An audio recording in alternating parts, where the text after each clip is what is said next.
Title: The Art of Drawing Beards, a Stoic Reflection. My fellow artists, seekers of form and pursuers of beauty, today I invite you to contemplate something that, at first glance, may appear simple: the act of drawing a beard. But as Stoics, we know that beneath simplicity lies depth. In the humblest of tasks, the greatest lessons are often found. Consider the beard, each hair, each curve, every shadow. It is, in its very essence, an expression of nature. Nature, as the Stoics teach us, is not hurried. It is patient. It unfolds according to its laws, and there is wisdom in this natural unfolding.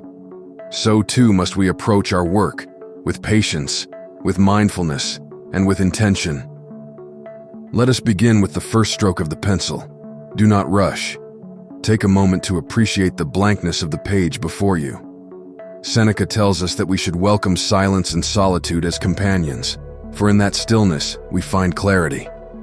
The empty page is a space of potential, much like the silence of our minds when we let go of the noise of distractions.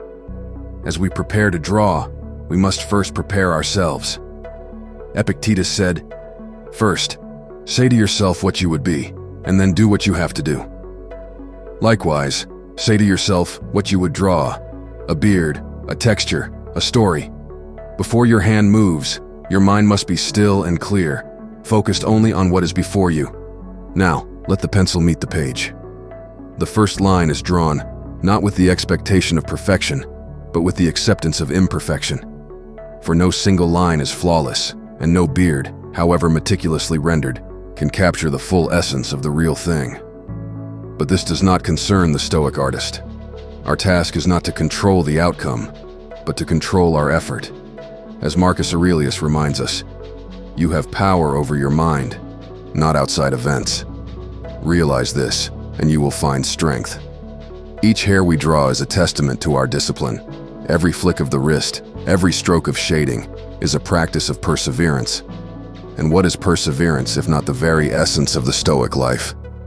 We are not here to create something quickly or effortlessly. We are here to embrace the process, to meet each challenge, each knot of tangled hairs, each difficult curve, with calmness and resolve. In the act of drawing a beard, we may encounter frustration. A line goes awry, the shading appears uneven. But frustration, my friends, is not an enemy to be avoided. It is a teacher. When we feel the tension of things not going as planned, we must remember the words of Epictetus. It's not what happens to you, but how you react to it that matters. Pause, breathe, correct the line, or embrace it. The drawing, like life, does not require perfection. It requires acceptance. In this acceptance, we find tranquility. The beauty of the beard we draw is not in its likeness to reality, but in our ability to face the challenge without allowing frustration to disturb our inner peace. Now, as we move into the deeper shadows, notice how the light plays with the form. The darkness accentuates the light, just as difficulty reveals our strength. This balance of shadow and light is not unlike the Stoic balance of joy and sorrow, of hardship and ease. Both are necessary to the fullness of life, and both are necessary to the fullness of your drawing. In every patch of shadow, find the opportunity to reveal something new, something deeper. Do not be attached to the outcome. A Stoic does not draw for the praise of others, nor for the satisfaction of seeing a perfect result. We draw because it is our nature to create, just as it is the nature of the universe to move and change. Marcus Aurelius speaks of the logos, the reason that governs all things. In our work, we must also be guided by reason, not by fleeting emotions or the desire for recognition. As your beard takes shape, remember that nothing is permanent. The paper may yellow, the lines may fade. Yet this is not cause for sorrow, but for gratitude. Gratitude that we have had the opportunity to engage in this process, to learn, to grow. Let us prepare our minds as if we'd come to the very end of life, says Seneca. Let us postpone nothing. Let us balance life's books each day. Drawing a beard is not merely the creation of an image. It is an exercise in character. It is a meditation on patience, discipline, and the acceptance of what we cannot control.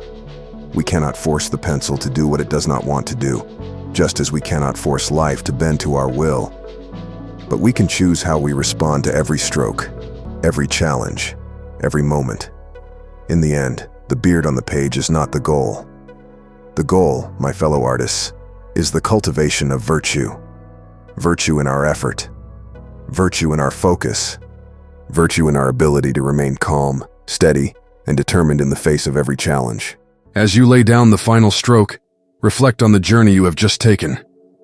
Drawing a beard, like any task, is a microcosm of life itself. It is filled with beginnings, struggles, triumphs, and endings. And through it all, you remained centered, grounded in the stoic ideals of patience, acceptance, and perseverance. The beard may now be complete, but your practice continues. Tomorrow, there will be another page, another beard, another challenge. Approach it as you have today, with calmness, with clarity, and with the understanding that it is not the drawing itself, but the process that shapes who you are. Please like, share, and subscribe.